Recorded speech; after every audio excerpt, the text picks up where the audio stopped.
भारतीय परंपरा में कितनी शानदार बात कही गई है।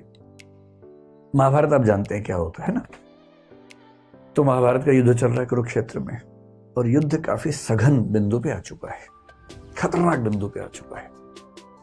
कौरवों की सेना बहुत बड़ी है, पांडवों की सेना छोटी है। बस पांडवों के पास ये है कि कृष्ण साथ में है, और कृष्ण की जो कूटनीति है, वैसे भी लठैती काम नहीं आती है, कूटनीति बहुत बड़ी चीज है लठैती की तुलना में, उसकी वैल्यू ज्यादा होती है।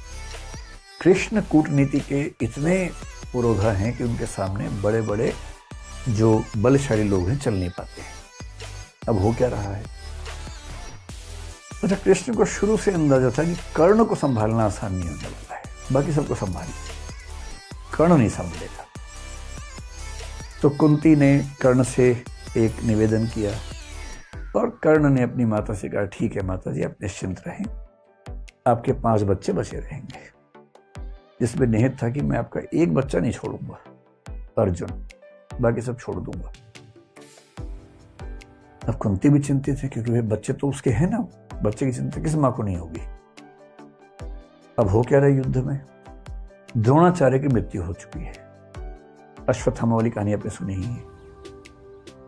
भीष्म भी युद्ध लड़ने की स्थिति में नहीं है, अब वो शैया पे लेटे हुए हैं, युद्ध नहीं लड़ रहे हैं। बहुत बड़े बड़े सैनिक कौरवों की तरफ के खत्म हो चुके हैं, हार चुके हैं, कर्ण कंट्रोल नहीं हो रहा, और पांडव उधेड़बुन में है। युद्ध के बाद शाम की मीटिंग चल रही है। युधिष्ठिर एक ऐसा व्यक्ति है जो बहुत ही विनम्र है, संयमित है। आप युधिष्ठिर के मुंह से गलत बात आमतौर पर नहीं सुने, क्योंकि संयम बहुत ज्यादा है।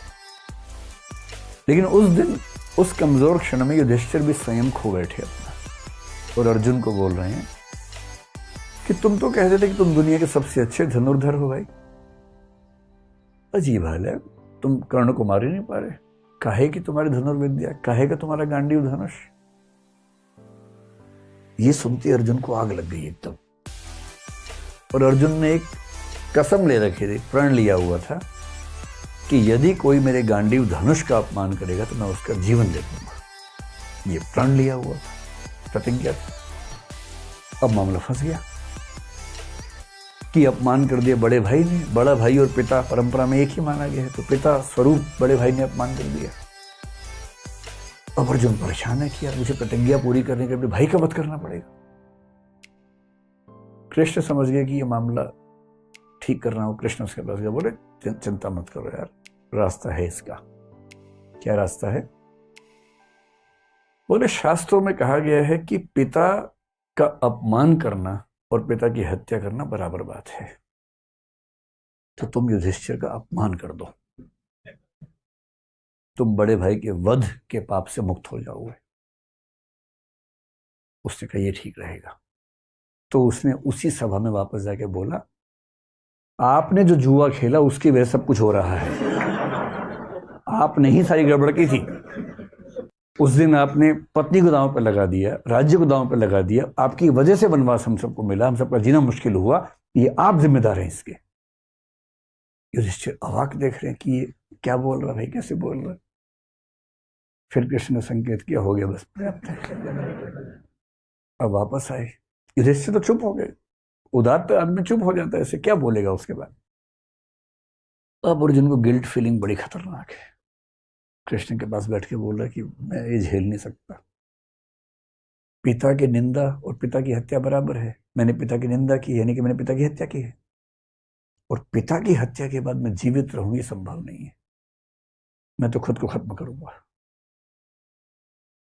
सबने समझा है पर वो अड़ गया ना, और फिर चिता तैयार कर ली गई उसके लिए। अब कृष्ण को लगा बताओ यार एक सॉल्यूशन निकाला है, तो मामला दूसरा फंस गया। फिर कृष्ण ने मामला संभाला। कृष्ण तो मामला संभाल लेते हैं। कृष्ण बोले देखो शास्त्रों में एक बात और कही गई है। तो अर्जुन तो तैयार था एकदम, तो उसने कहा क्या कहा गया है? कृष्ण ने कहा आत्म प्रशंसा और आत्महत्या बराबर है, इसलिए अपनी तारीफ कर लो, आत्महत्या हो जाएगी। अब ये कहानी कितनी सही है कितनी गलत है मुझे नहीं पता, क्योंकि मैंने तो इंटरनेट से कहीं ढूंढी तो पढ़ी है पूरी कहानी। पर एक रोचक बात है, आत्म प्रशंसा को नार्सिसिज्म को आत्महत्या माना गया है। और इसका मतलब है कि हमारी कल्चर ये सिखाती है कि कोई भी बच्चा अगर उछल कूद मचाए कि मैं तो ये हूं, मैं तो वो हूं, तो ना, तुम ये वो नहीं हो, एक बहुत बड़े संसार के छोटे से हिस्से हो, उतने ही हो, उतना ही अपने आप को समझो। और इसीलिए आपको इंडियन फिलॉसफी, इंडियन लिटरेचर की परंपरा में ऐसे एक से बढ़कर एक लोग दिखेंगे, बहुत योग्य थे पर बड़ा बोल नहीं बोलते थे।